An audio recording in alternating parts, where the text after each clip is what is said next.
ہمارے چینل سے جڑنے کے لیے یوٹیوب پر سنی قادری رضوی نیٹ ورک کو سبسکرائب کریں۔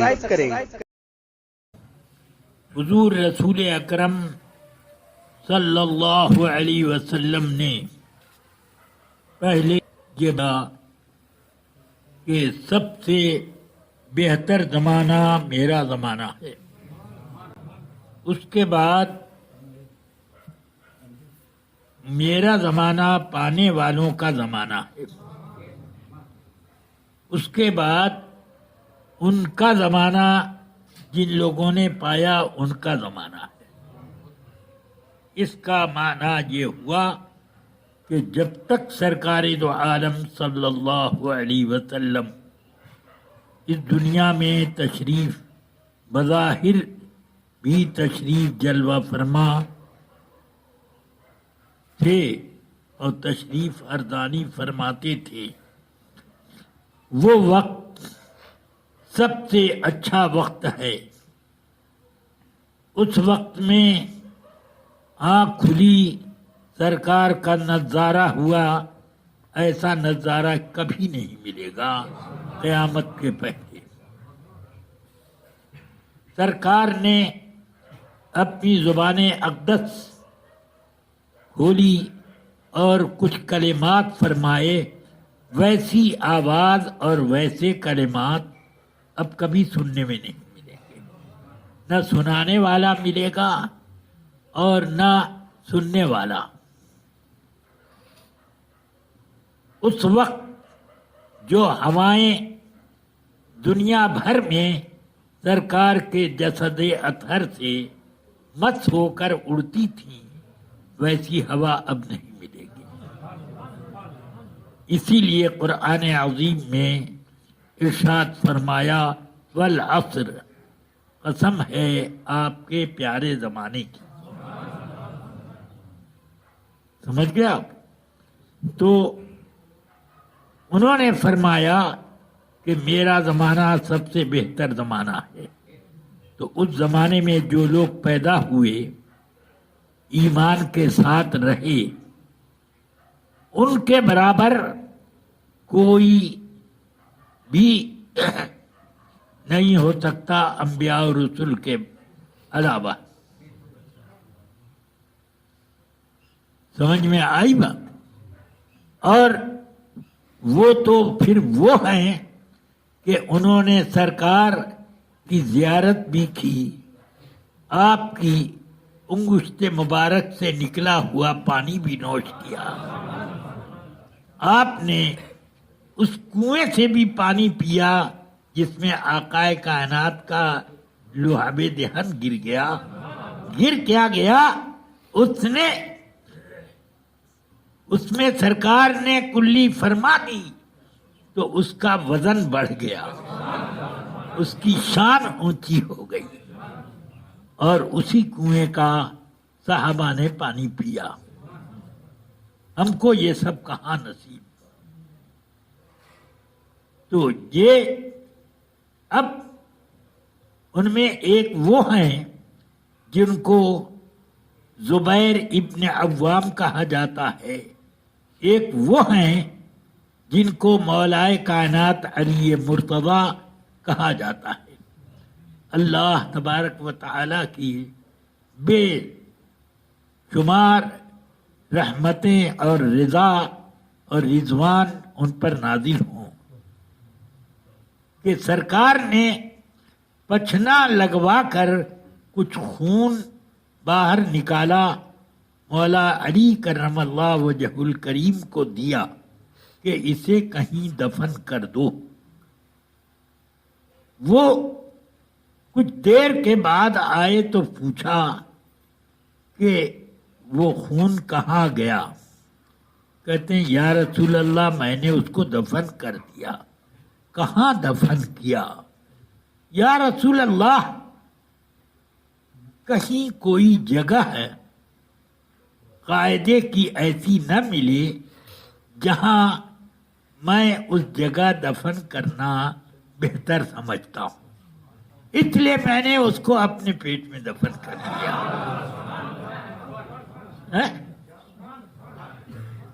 زبیر ابن عوام رضی اللہ عنہ سرکار کی پھوپھی کے بیٹے ہیں، ان کو بھی دیا تو یہ شان کہ انہوں نے بھی آ کر کے یہی جواب دیا۔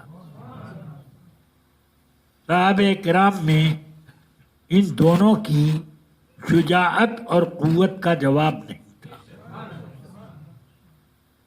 بخاری شریف میں ہے کہ حضرت زبیر ابن عوام سے جنگ یرموک میں صحابہ کرام نے عرض کی، الا تحمل فنحمل معک، کیا آپ حملہ نہیں کریں گے کہ ہم بھی آپ کے ساتھ حملے میں شریک ہوں؟ تو انہوں نے کہا کہ اگر میں حملہ کر دوں تو تم لوگ اپنی بات کو جھٹلا دو گے، یعنی کوئی ساتھ ہو دے گا نہیں۔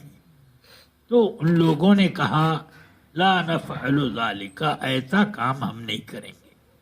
کہ تو چلو اپنے صاحبزادے حضرت عبداللہ ابن زبیر کو جو 10 سال کے بچے تھے اتنی خطرناک لڑائی میں لے کر گئے تھے، انہیں ایک گھوڑے پر سوار کر کے ایک انصاری صحابی کو دے دیا لگام کہ ان کی تم حفاظت کرو، میں حملہ کر کے آتا ہوں۔ انہوں نے حملہ کیا، 1 لاکھ سے زیادہ کی فوج تھی، اور حملہ کیا، اس پار سے تلوار چلاتے چلاتے اس پار چلے گئے۔ مڑ کر دیکھتے ہیں تو کوئی ساتھ میں نہیں، پھر تلوار چلاتے ہوئے وہاں سے واپس ہونے لگے۔ تو واپسی میں بیچ ہی میں دشمنوں کی فوج نے آپ کے گھوڑے کی لگام پکڑ لی اور آپ کے اوپر تلوار چلا دی۔ یہ یہاں لگی اور گہرا زخم ہو گیا، مگر اس کے باوجود بھی آپ نے اپنے حملے کو روکا نہیں اور ادھر سے تلوار چلاتے اس طرف آ گئے، واپس آ گئے۔ ذرا سوچو، یہ اس سے اندازہ ہوتا ہے کہ سیدنا زبیر ابن عوام کتنے بہادر تھے۔ سمجھ میں آئی بات؟ اور مولا علی کرم اللہ وجہ الکریم کے بارے میں تو دنیا جانتی ہے کہ وہ کیا تھے۔ بہرحال اب ان بزرگوں کا جن لوگوں نے زمانہ پایا وہ بہت اونچے لوگ ہیں۔ صحابہ حضور کا زمانہ پا کر اونچے ہوئے، اور صحابہ کا زمانہ پا کر تابعین اونچے ہوئے، اور ان کا زمانہ جنہوں نے پا لیا تبع تابعین ہوئے، والذین اتبعوہم بإحسان۔ پھر ان تابعین کی اور تبع تابعین کی بھی ایک شان ہے۔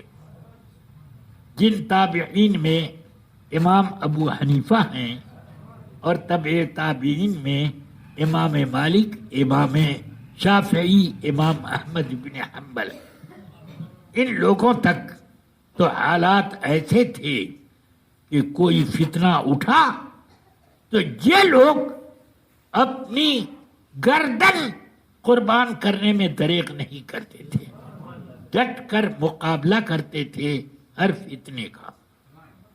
یہ صحابہ کا زمانہ تھا، یہ تابعین کا زمانہ تھا۔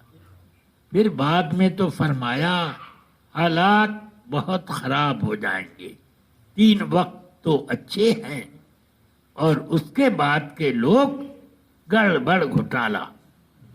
سمجھ گئے آپ؟ اچھے 1 آدھ 2 کسی شہر میں نظر آ جائیں گے، اب وہ دور ہو گیا کہ نیکوں اور فتنوں کو دور کرنے